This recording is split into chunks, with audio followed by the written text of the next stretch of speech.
नमस्कार। स्वागत है आपका न्यूज लॉन्चर पर। मैं हूं अशोक वानखेड़े, लेकर आया हूं आपका अपना कार्यक्रम the direct hit.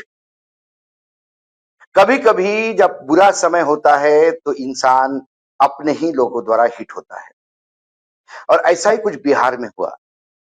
Bihar Janata Dal United, BJP, RJD, Congress, वामपंथी, ऐसा घमासान मचा हुआ है। बीच में तड़का लगता है, वक्फ बोर्ड का इस्तीफे होते हैं, कई चीजें हैं। लगातार कैंपेन होता है। कभी कई बार जेडीयू वाले जाके बीजेपी के दफ्तर में धमका देते हैं कि नहीं, नीतीश के ही मुख्यमंत्री होंगे। कहीं बीजेपी से एक प्रस्ताव आता है कि उप प्रधानमंत्री बन जाए और बिहार हमारे लिए छोड़ दे। सवाल नीतीश का जाने का और आने का नहीं है, सवाल है कईयों की दुकानें बंद होने का और खुलने का।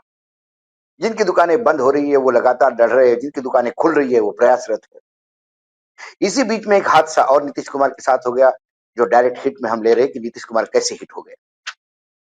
तेजस्वी यादव ने आने वाले चुनाव को लेकर, यदि उनकी सरकार आएगी तो क्या क्या करेंगे, इसका पूरा कच्चा चिट्ठा लोगों के सामने रखा। एक घोषणा पत्र का एक प्रारूप है। इंडिया गठबंधन साथ में लड़ेगी, इसमें कोई डाउट नहीं।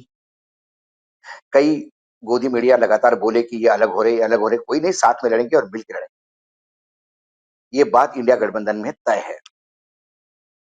अब जो आरजेडी ने एक प्लान दिया, तेजस्वी ने, यदि हम सत्ता में आएंगे, क्योंकि क्या है, महाराष्ट्र में लाडली बहना को क्रेडिट जाता है और उसके बाद मध्य प्रदेश में लाडली बहना को क्रेडिट जाता है। अब दिल्ली दिल्ली में लाडली बहना फिर उठ के खड़ी हो गई है। तो महिला, ये एक कोर वोट हो गया है। और ये सबसे पहले भारतीय राजनीति में बीजेडी ने, नवीन पटनायक ने जाना था। और नवीन पटनायक का सारी योजनाएं देखिए महिला सेंट्रिक थी। उसके बाद नीतीश जी ने इसको देख लिया और वो साइकिल वाला खेल खेला कि बच्चों को साइकिल। लेकिन बीजेपी का वो जो लाडली बहना वाला योजना है, पैसा महिलाओं को ट्रांसफर करने का, तेजस्वी ने उसको उठा लिया और उनने कहा कि मैं 2050 रुपए महीना महिलाओं को दूंगा। विधवा और वृद्ध पेंशन, वृद्धाओं को पेंशन जो है वो 1500 रुपए दूंगा। 500 रुपए का गैस सिलेंडर दूंगा। और एक नई योजना उन्होंने फेंकी, और वो इनोवेटिव योजना में कह सकता हूं, इसलिए नहीं कि आरजेडी की है, लेकिन मैंने पहली बार सुनी। बेटी, BETI। ये बेटी अंग्रेजी में लिखा हुआ बेटी नहीं है, ये एब्रीवेशन है। बी फॉर, उन्होंने लिखा है B for benefits, E for education, T for training and I for income. कोई बच्ची पैदा होती है तब से लेके उसका स्कूल, उसका कॉलेज, उसको ट्रेनिंग, उसको नौकरी, ये सब इस बेटी योजना के तहत कवर होगा। जब इतना भारी भक्कम एजेंडा सामने रखा तो नीतीश कुमार और यानी एनडीए की सरकार ने, नीतीश और बीजेपी ने मिलकर भी एक प्रारूप तैयार किया। और यह तय होना था कि अभी वो आने वाली कैबिनेट मीटिंग में नीतीश स्वयं इसको अनाउंस करके एक लंबा, बहुत बड़ा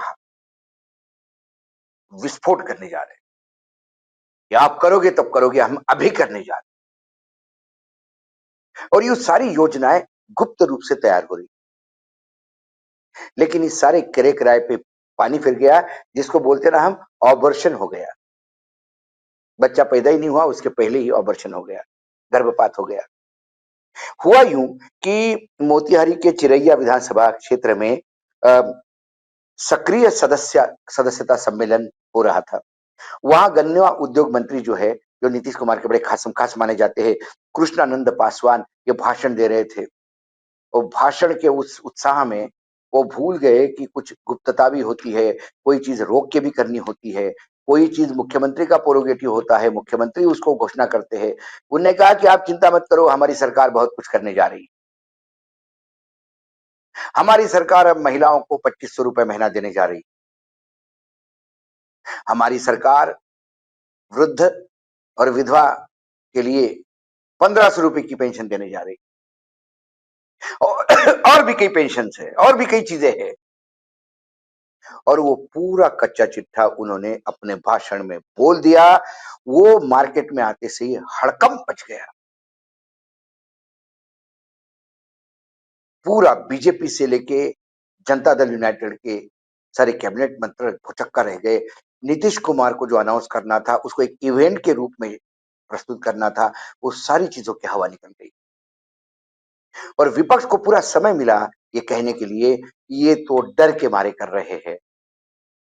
तब भी कहते, लेकिन अभी तो ये अभी कैबिनेट ने डिसीजन लेने के पहले ही यदि अभी कैबिनेट का डिसीजन आप ओपन करोगे तो फिर ये एक जो कैबिनेट की एक पवित्रता होती है या एक गुप्तता होती है कि हर चीज कैबिनेट में डिस्कस की हुई पब्लिक में नहीं जाती, वो चीज लाकर उन्होंने नीतीश को एक बहुत बड़ा झटका दिया। आज पूरा जो एनडीए गठबंधन है, आज इसी से मुंह फुलाए बैठा है कि ये क्या कर दिया पासवान जी ने।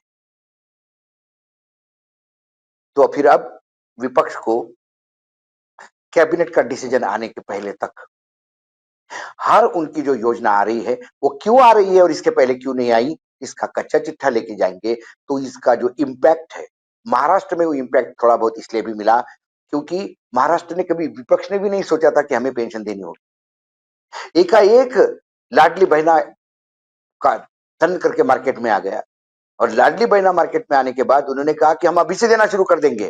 प्रोविजन भी नहीं था, देना शुरू कर दिया।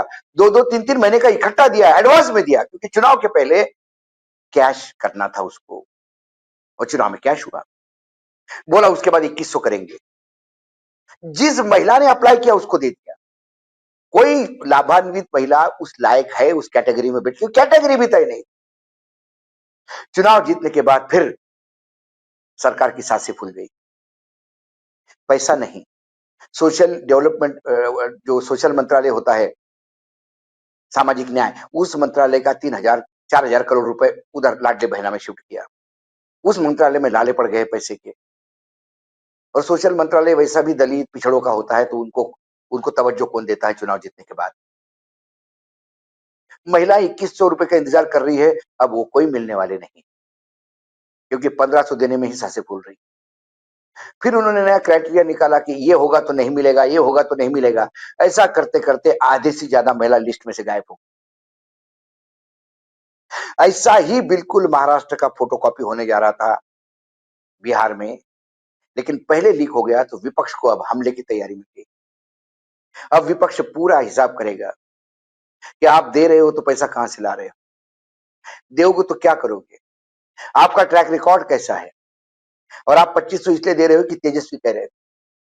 तेजस्वी के साथ एक गुडविल ये है कि भले ही लोग जनता आरजेडी को जंगल राज से तोड़ते हैं, लेकिन वर्तमान में जो लोग पीढ़ी, जो मतदाता है, जो युवा पीढ़ी है, जो मिडिल एज है, वो तो उनके लिए तो अब वो इतिहास हो गया है। लालू का राज हुए सालों हो गए। जब तेजस्वी आया तो जिस हिसाब से नौकरियां बटी है, उससे एक विश्वास निर्माण हो गया, यदि बोलते हैं तो करते हैं। जातिगत जनगणना ये तेजस्वी के साथ होने की वजह से ही नीतीश करवा पाया, नहीं तो ये नीतीश के बस की बात ही नहीं थी कि बीजेपी के साथ रह के जातिगत जनगणना करे। तो जातिगत जनगणना हो या लाखों लोगों को जो नौकरियां दी गई, सरकारी नौकरियां, उसका क्रेडिट आज भी लोग तेजस्वी को देते हैं, क्योंकि जैसे ही नीतीश बीजेपी के साथ चले गए, बहुत सारी जगह बीजेपी बीजेपी के बाकी राज्यों की वजह से नीतीश कुमार के हाथ बन गए। यहां तक कि वक्फ बोर्ड को भी उन्हें समर्थन करना पड़ा, उसके पीछे कई लोगों ने इस्तीफे दिए। लेकिन वो यदि आरजेडी के साथ होते तो शायद मुसलमानों के मसीहा कहलाते।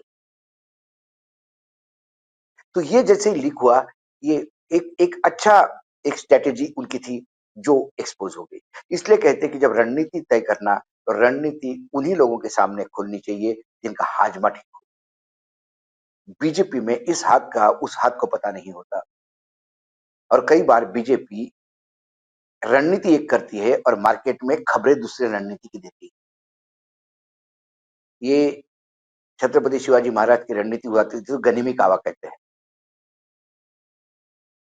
कि भागे किसी और रूट से, और जिस रूट पे शाइस्ते खान पीछा कर रहा था, जब उनकी उंगलियां काटी थी, जब मुगली फौज दौड़ी थी, और जब उनको लगा कि हमने शिवाजी को घेर लिया, क्योंकि मशालें दिख रही थी जंगल में, पता पड़ा वो गाय के सींगों पे बांधी हुई मशालें थी और शिवाजी दूसरे रूट से चले गए।